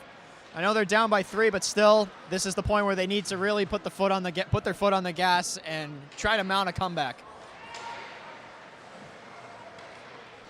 Stolen by Fenwick. Peabody's got the power play now for 1:30. Connor McCarron coming up through center ice. Goes around the player. He's right out front. Save, another save by Nunez. Great play by McCarron. That was tremendous. 3 or 4 good opportunities right after that, too. That's just tough luck right there. It's just good, a rough defense, but it was a good defense nonetheless. And it's a shorty for Fenwick. Good forecheck by Fenwick. One player took it away from a couple Peabody defenders, threw it out front. Nice goal by Fenwick, puts him up 5-1. Yeah, if I'm not mistaken, I think that went 5-hole on Farah. He went down, and I think it barely just fit through his legs. It looked like it kind of redirected once it got through. I think it may have went off of the inside of his leg and kind of changed directions into the net. It's a tough break for the senior goaltender for Peabody.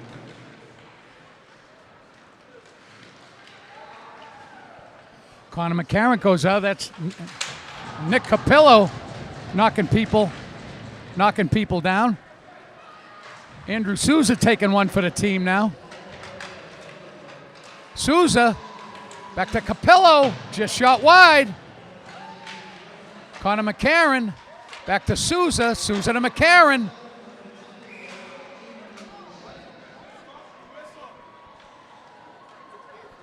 It sounds like some of the fans down below us also kind of agree with us up here that the whistles seem to be coming very quick when the puck comes down the Crusaders' end. Yeah. know, Bernie, never say never. 5-1. You throwing a quick goal here. 30 seconds left in the period. Make it 5-2. They just need something to capitalize on to go into the second intermission with. Another shot. Good save. Connor McCarron.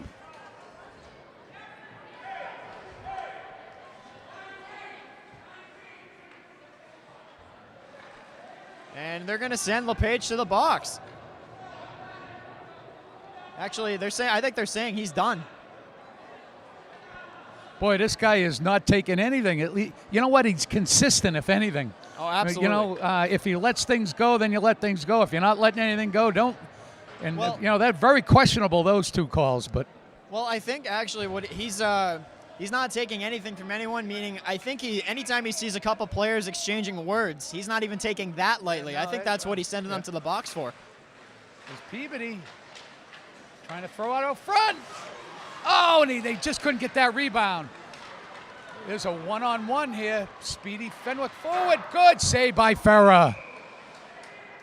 Off his glove, it looked like, up out of the over the netting. 8 seconds left here in the second period. Steve Ferrani's got to give him another puck.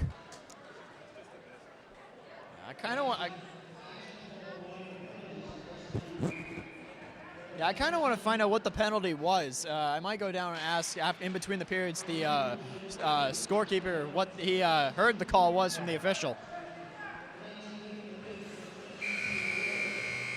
And that'll do it, folks. At the end of the second period, it's the Bishop Fenwick Crusaders 5, Peabody Tanners 1.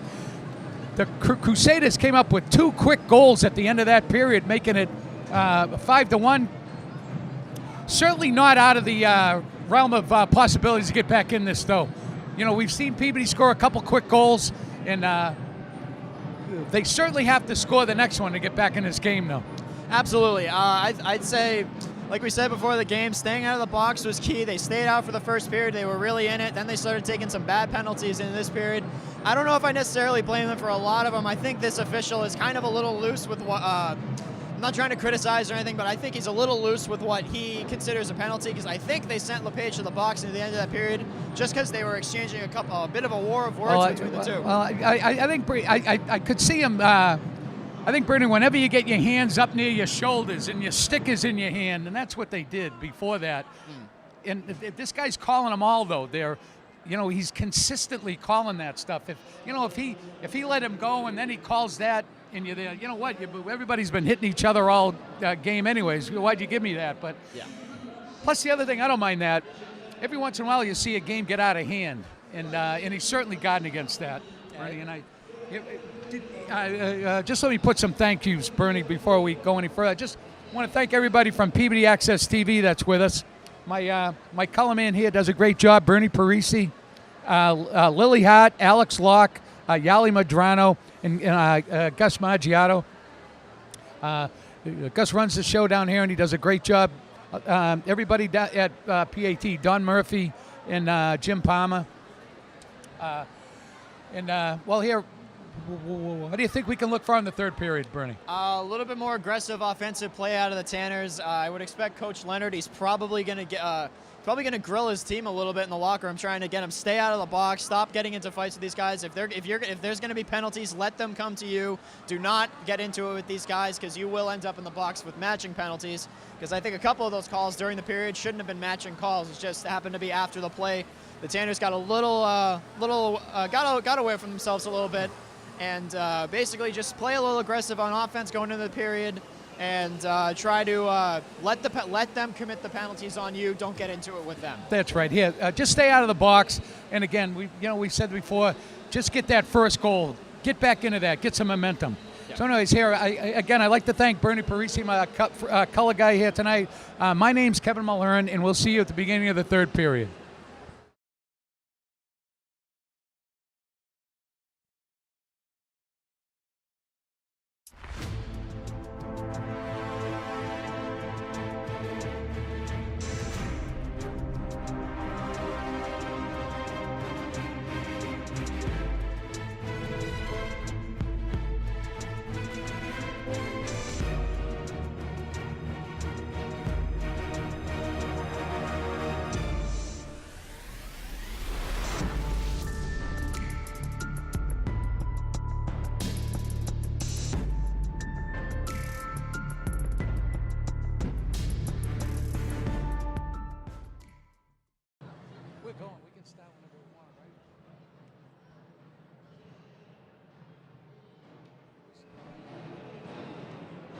Hi, everyone. Welcome back to the Van O'Keefe Arena here at the beginning of the third period for the 33rd annual Collin Cup between the Bishop Fenwick Crusaders and your Peabody Tanners.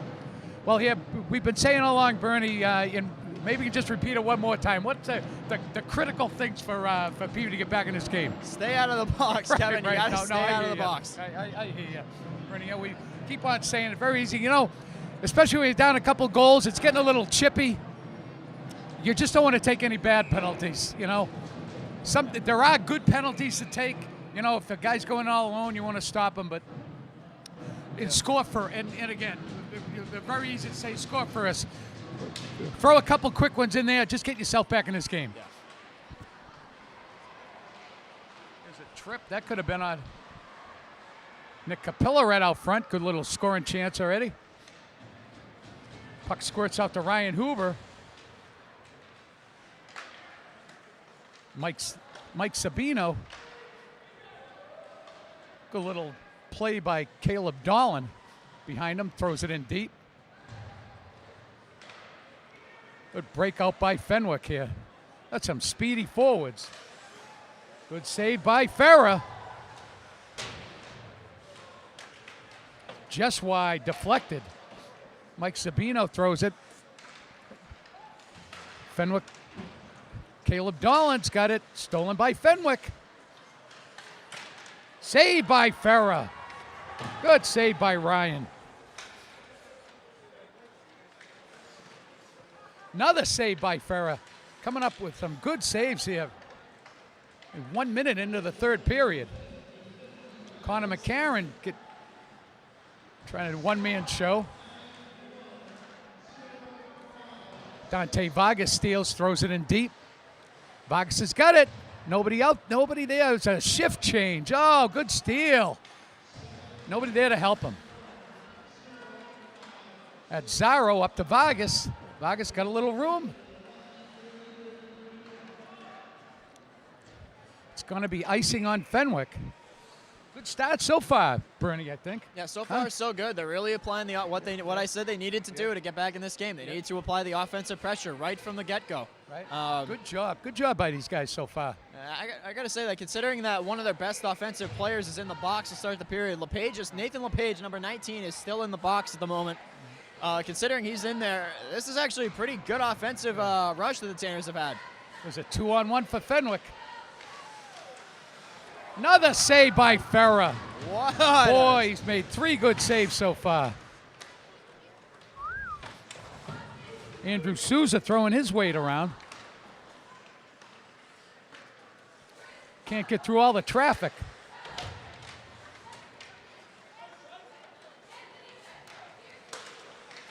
Jim Guyree throwing it. Dante Vargas gets it over that blue line. Puck comes back to Nick Ritchie. Stolen by Fenwick. Oh, just mishandled. Good setup by Fenwick. Yeah, Murphy, number 19, whiffing on what was an obvious goal. He had an open net basically to shoot at. Peabody dodged the bullet there. Just wide. Some good cycling by Fenwick, freeing up those points. Can't get through the traffic.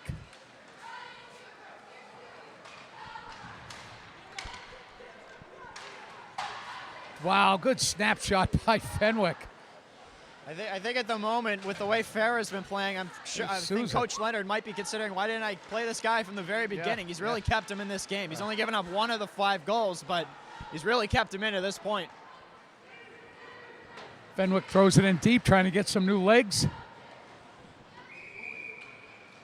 Andrew Souza tries to clear, throws it in the Peabody bench.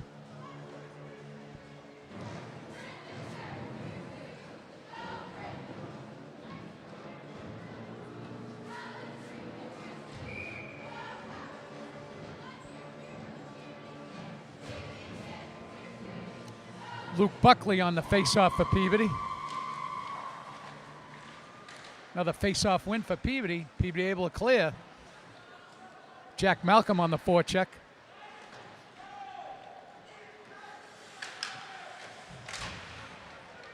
Right out front.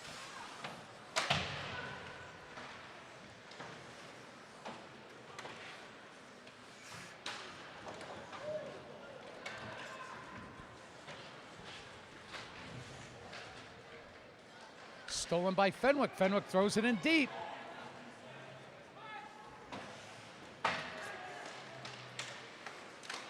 Fenwick able to steal.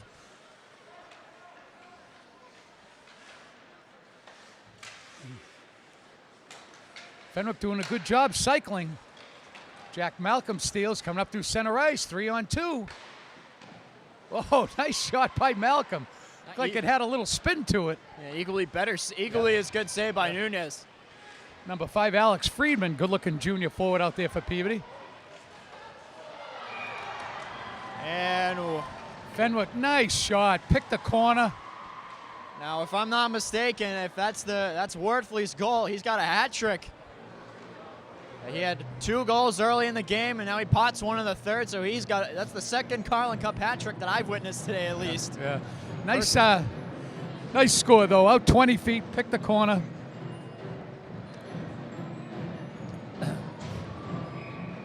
He's got a Collin Cup. If they hold this lead, he'll have a Collin Cup victory to celebrate, as well as a hat trick to go right on top.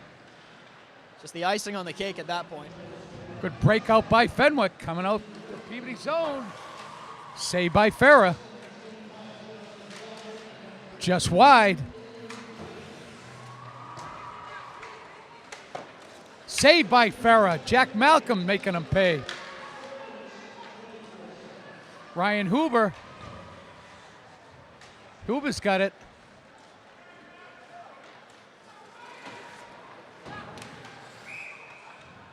That's going to be Huber going to the box. Oh my God, he didn't even do anything. He did nothing. Yeah, oh my goodness, he pushed them.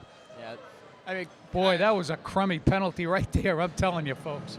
Yeah, I mean, that was terrible. This is not me being biased towards Peabody or Oh, anything. This boy. is just an honest Yeah, feeling. that's Ref, just terrible. in hockey, you get hit and you're gonna push people. I mean, that's just what happened there. I agree with you there. There shouldn't have been a no call there on Huber. Saved by Farah, right out front. Fenwick shot, can't get through the traffic. Now it's gonna be Higginbottom going to the box. Now that one I didn't see. I didn't. I think there might be an interference call on Higginbottom. We're going to be a Not 5-on-3 here for a minute 51. Usually put your best players out here. Connor McCarron, Andrew Souza, Nick Ritchie, the 3 guys gonna. Yeah, McCarron was making his opinion known to the official. He does not agree with either of the calls, and I think personally he's justified. 5-on-3, you just want to keep these guys as wide as you can. Just keep them as wide. So I think the call was announced as cross-checking. Yeah. Shot saved by Farah, right out front. Looked like that puck went through the 5-hole. Absolutely. It's tough when you're 5-on-3.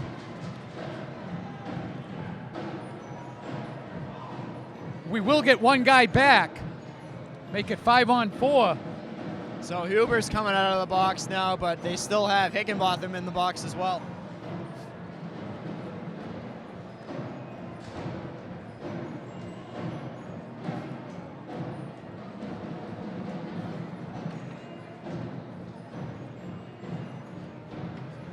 Peabody still has to kill a minute 32 off this Fenwick power play. 9:32, 9:23 left in the game.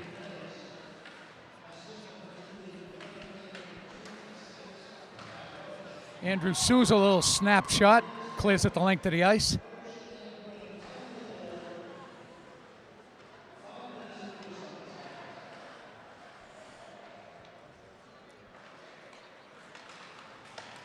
Andrew Souza, boy, I don't know if you saw what he just did, that little chip shot.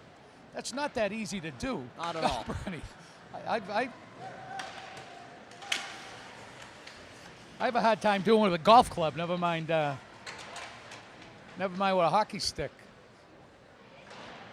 Just shows you what kind of skills these guys have, how, what good hand-eye coordination, what good touch they have.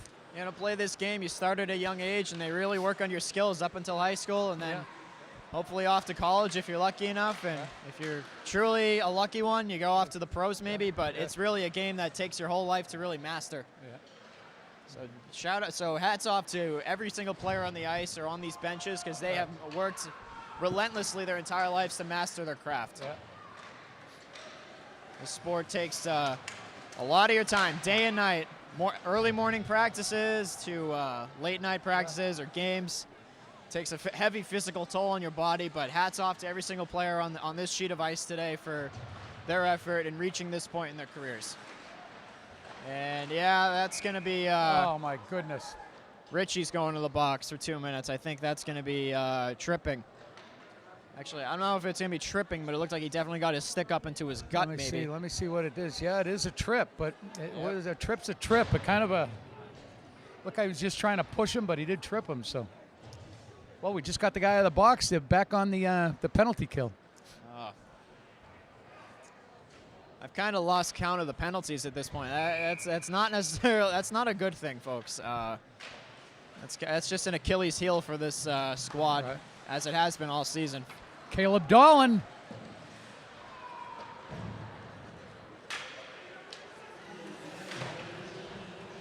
That's Austin Higginbotham. He's a one-man show in the corner. He's a 1-on-3, taking everybody on. Good save by Farah.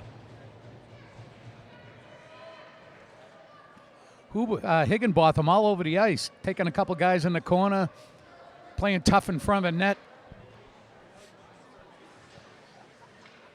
Jack Malcolm on the face-off for Peabody. Nice save there by Farah. Diverts it up in the netting. Going to be a face-off off to Farah's right. Zarro on the face-off for Peabody. Out there with Malcolm. Austin Higginbotham unable to clear it out. Shot just wide.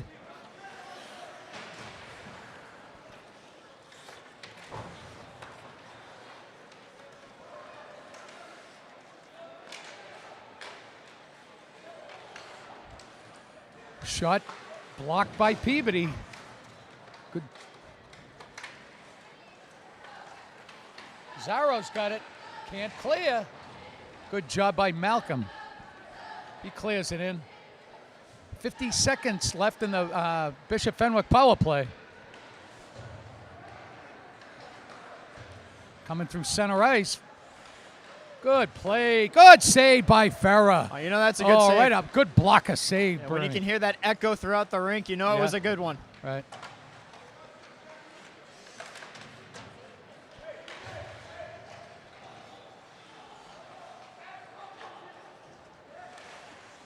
Good play by Fenwick does a great job on the points, getting the points open. That's been their bread and butter play all game. Yeah. Boy, and Peabody's done a good job blocking shots. I know Paul Costa, the Peabody coach, takes count shots on goal. I don't know if they do block shots, but Peabody's got a ton of block shots today. Oh, absolutely. That's it's not just goalies that make saves. Sometimes it's the defenders in front of him that he has to rely on to make some blocker saves. Another good save by Ryan Farah. And it looks like, just to get him some ice time, the Crusaders are going to make a goaltending change with a 6-goal lead. Quite honestly, I understand their logic for doing it, but I kind of think that's kind of rubbing salt in the wound a little bit. I mean, yeah, you have a 6-goal lead already. Just leave the guy in there that you've been winning with for the most part. Don't say that's a lot of Tanner players might be thinking like, oh, they're saying that, oh yeah, we can beat you with a different goal. We can pull our goaltender with the lead and we'll still beat you. Another block shot by Peabody. Saved by Farah. Ryan Huber's saying, no, you're not going to do that to my goalie. So Huber and good for Huber. He gave Jalbert a stick from behind. I'm not quite sure, but just because of the last name Jalbert, I'm not sure if he's related to the who was the starting goaltender for the Fenwick girls hockey team today, Daphne Jalbert, who is currently top 5 in the conference in terms of save percentage, I think. So I'm not sure if there's any relation there, but it's highly likely because it's not a very common name. There's another save by Farah.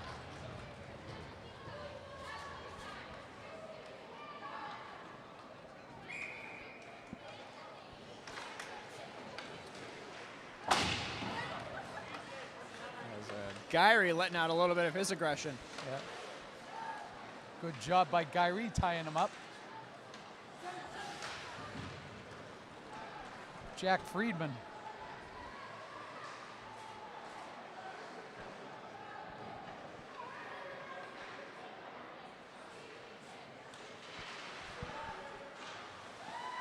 That's Gyrie on the forecheck.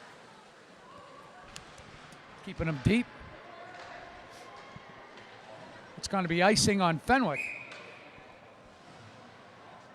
Yeah, we'd like to see Peabody maybe just get one. Well, with the time left, they can get one, maybe two, just to kind of close the gap just a little bit, so they can go home a little, smile about something, you know, show that they didn't quit. Because, like we said before the game, this squad, they could be down by 6 like they are now, but they won't quit on each other once. They will never, or turn on each other, or anything like that. They'll always stick together till the very end.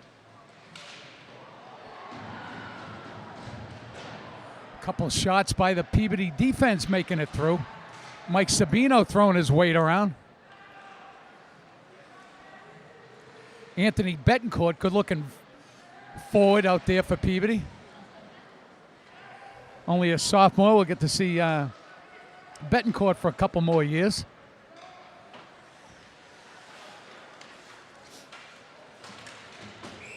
And yeah, we got someone going to the box here. So we say Dolan cross-checked him in the head, so he's going to go to the box. That cross-check to the head, I got to be honest, I'm a little surprised he's not tossed him out of the game. I saw... you know what, Bernie, I tell you, if you get your hands up by your shoulders and your stick is in your hands, they're going to call a penalty every time. Yeah, because you got to keep your hands down, you know? I'm a little surprised they didn't... They didn't send Dolan to the locker room, because I saw a game where the girls played against Beverly Danvers earlier this year. One of their good save by, Bernie, by that's Farah. all right. That's perfectly all right. Yeah. And when the action's going, you interrupt. You feel free to interrupt anytime you want. It's all right. Yeah. Another save by Farah. Boy, Farah's made a ton of good saves. He's what's keeping him in the game right now, without a doubt. Yeah. Like as I was saying, I saw earlier in the year a women's game. Carolyn Garofoli, number 15, a defender for Peabody for the Tanners here at the high school. She got ejected late in the game for what was a roughing call. From what I understand, was a hit to the head. Very similar to what Dolan's in the box for. So I'm a little surprised that he's not in the locker room for the rest of the night. Yeah.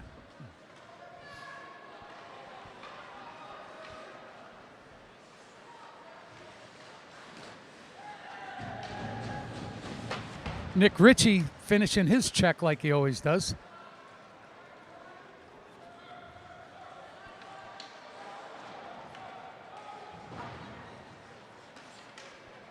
Peabody can't clear, letting Fenwick come in. Another save by Farah.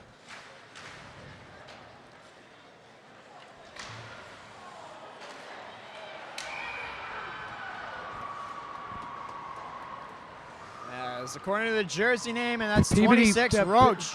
Peabody unable to clear. Fenwick capitalizes. Gets their 8th goal.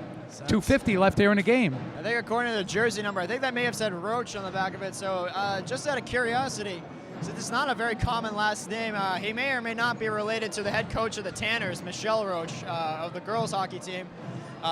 It's just not a very common name, so I wouldn't be surprised if he was related to her. Anyway, it's 8-1. Here comes Fenwick. Both out of steam. 3-on-1. A little bit too far.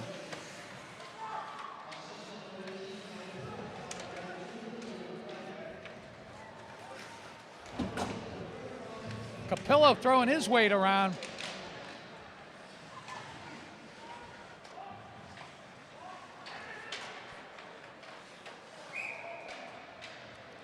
Good snipe by Fenwick. That's Sasso, 14. Comes out of the corner. Yeah, hate to say it, but This is right now the score the way it is. It's a complete reversal of or flip sides in terms of the game earlier this morning at 11 o'clock. The girls won 9-1 here at Peabody. Now it's Fenwick leading 9-1. Here comes McCarron. McCarron over Capillo. And it's going to be a Tanner going to the box, I think. It looks like. Things are getting a little chippy out there. You want to keep your head up. McCarron's done for the night.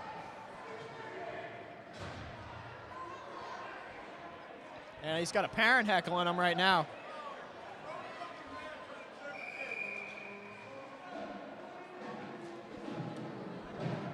And just a little quick shout out to the Peabody Police, because it looks like an officer who happened to be here. He got in the way. That's crazy. You know, when parents get involved in anything, it's just crazy. On and off the ice, You he got gets parents involved, yelling. Unbelievable.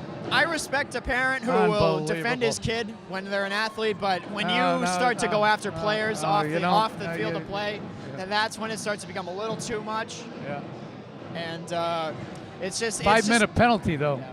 It's just not Peabody's good. going to be down. Peabody's going to be down the rest of the game. Yeah. It's just not. It just doesn't look good for the Saved game by at all. Farah. Sasso again.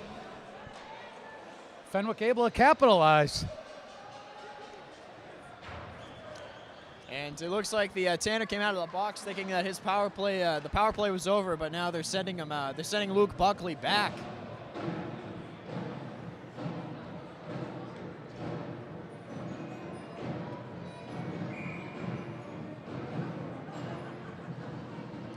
Mike Sabino.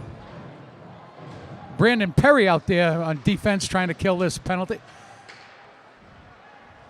Jack Malcolm and Caleb Dolan.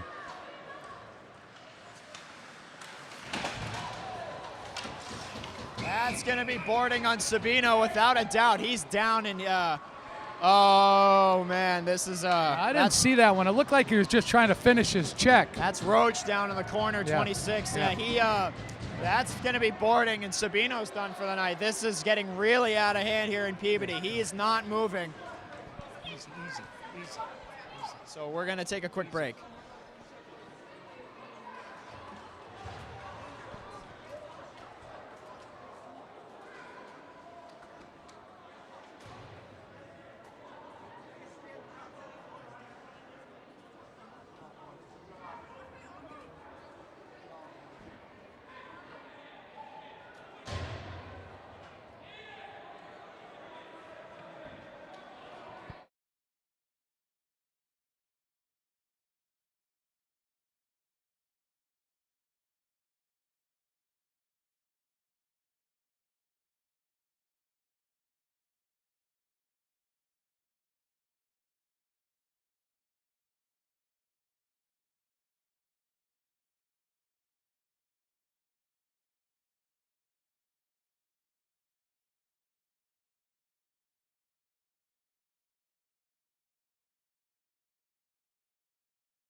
Okay.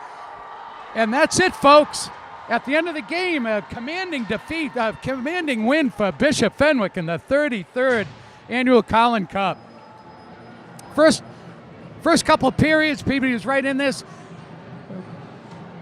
Just a couple tough penalties at the end of the second and third periods gave Fenwick 3 or 4 goals and kind of put this out of reach. But I really give Fenwick credit. Absolutely, they actually played a good game, and I hats off to them. Yeah, they capitalized on their opportunities when they had them, and they limited the Tanner opportunities. They had that goal early by Capillo, but that was their only real break they were able to get. I'll give it to Fenwick. They took advantage of when they had their chance, and that's why they're taking home the Collin Cup yet again. That's right.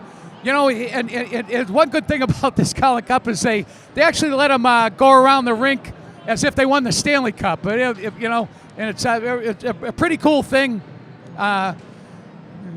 Too bad Peabody's not doing it, but hats off to Collin. Hats off to Fenwick. Absolutely. I give my hats off to them. One of the things, Bernie, I didn't know this, that what they do is they pick a most valuable player from each team. Yep. And it's actually the Bo Taney Award. Bo was the coach at Fenwick for 34 years. And they're all lined up to see who's going to get the and I believe they give one to each team. Yeah, they did for the girls' game I saw. They gave one for both players. Daphne Jalbert and Jess Robert got the MVP for both teams. Assistant for Peabody. I wouldn't be surprised if you see the goalie Nunez get the MVP. He had an absolutely remarkable game. Saved all but one shot that came his way.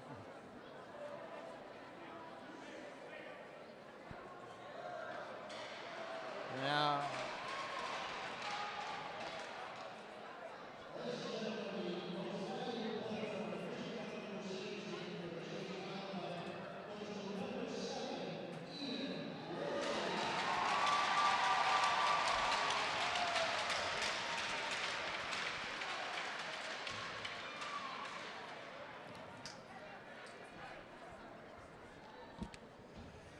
let me see, number 7, Ian Worthley. That he got the hat trick, so I can see that. Absolutely. We'll see who gets it for Peabody now. I wouldn't be surprised if you see Farah get it, quite honestly, because he came in relief of DeMiles, and he played almost brilliantly.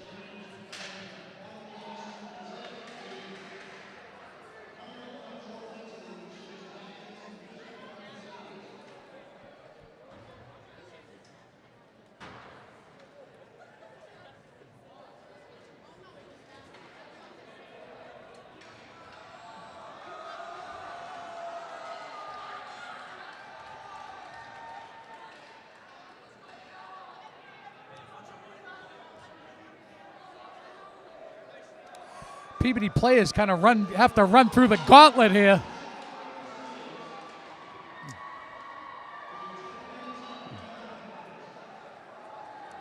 Ryan Farah coming in. Great game by Farah.